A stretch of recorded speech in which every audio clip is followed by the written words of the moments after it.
আসসালামু আলাইকুম, শুভ সকাল। গ্রিন সিটি পার্কে গিয়েছিলাম। আসলে দেখার মতো ওরকম কিছুই নেই, খোলা প্রান্তর। সম্ভবত অনেকে জমি কিনছেন। শেষ বিকেলে সূর্য ডুবে যাচ্ছে। ওই যে দেখেন দূর থেকে একটা রকেট যাচ্ছে। এরপরেই দেখা গেছে সবুজ ধান ক্ষেত। কীর্তনখোলা নদী, নদীটা অনেক সুন্দর দেখা যাচ্ছে।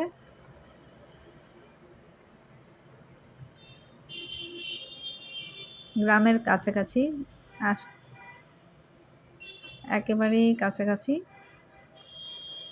শহর থেকে একটু দূরে, তবে এখন অনেকেই বরিশাল ভার্সিটির কাছাকাছি।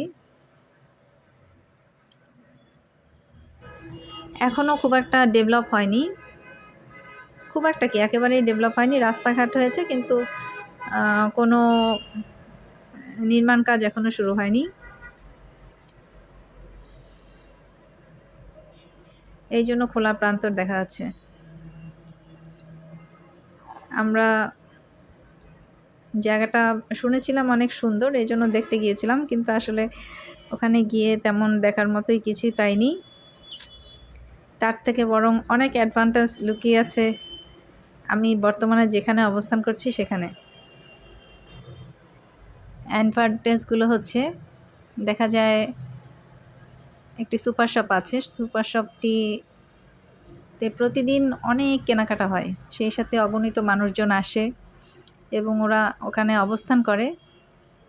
সম্ভবত সুপার শপের কোনো কানেকশন এই বিল্ডিংয়ের সাথে দেয়া আছে, এই জন্য সব কথাই ওখান থেকে আসে। দেখা যায় আপনি যে কোনো কথাই বলেন না কেন, ওখান থেকে শোনা যায়।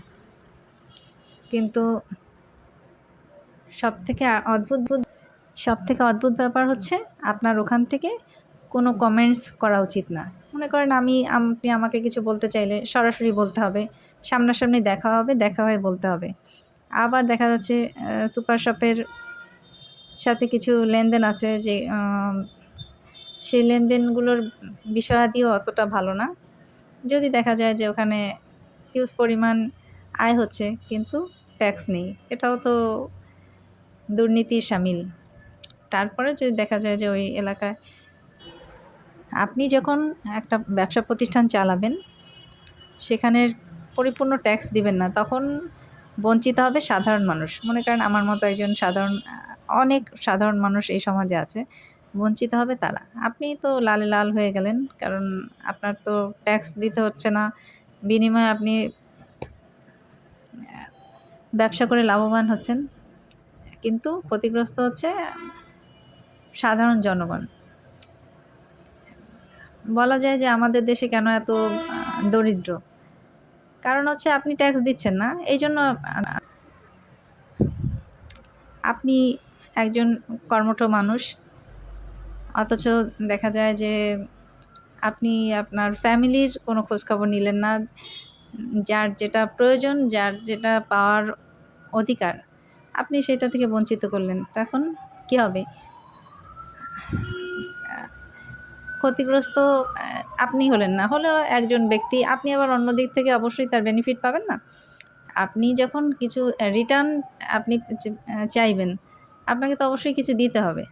আপনি কখনো কিছু না দিয়ে আপনি তো হঠাৎ করে এসে আপনি কিছু চাইলে বা দাবি করলে সেটা তো পূর্ণ হবে না। আমাদের সমাজে আসলে সবারই ট্যাক্স দেওয়া প্রয়োজন। আপনি ট্যাক্স দিবেন না, কিন্তু ব্যবসা করে লালে লাল হয়ে যাবেন, সেটা তো হয় না। আর একতরফা আবার কিছু মানুষ বঞ্চিত হবে, সেটা তো হলো না। আবার আপনি খুবই পপুলার একজন ব্যক্তি, হঠাৎ করে আপনি চিন্তা করলেন, আপনার চেহারা দেখেই একেবারে মানুষ মুগ্ধ হয়ে ঝাঁপিয়ে পড়বে। আসলে এটা ভুল। আপনার দিকে কেন মানুষ ঝাঁপিয়ে পড়বে? আসলে আন্তরিকতা থাকতে হবে।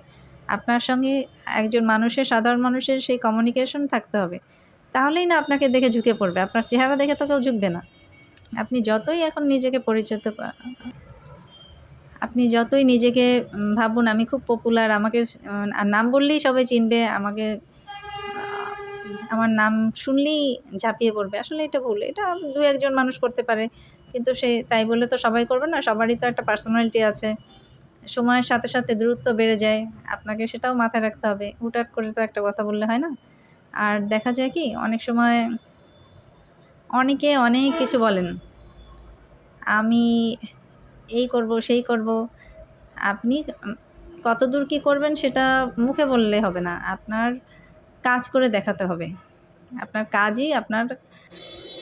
আপনি মুখে বললেন আপনি আমাকে একটি চকলেট দেবেন, কিন্তু বাস্তবে দেখা গেল উল্টো চিত্র, যে আপনার চেহারাই আমি কোনো দিন দেখি নাই। তাহলে এই উল্টো কথাটা বলাটা ঠিক না।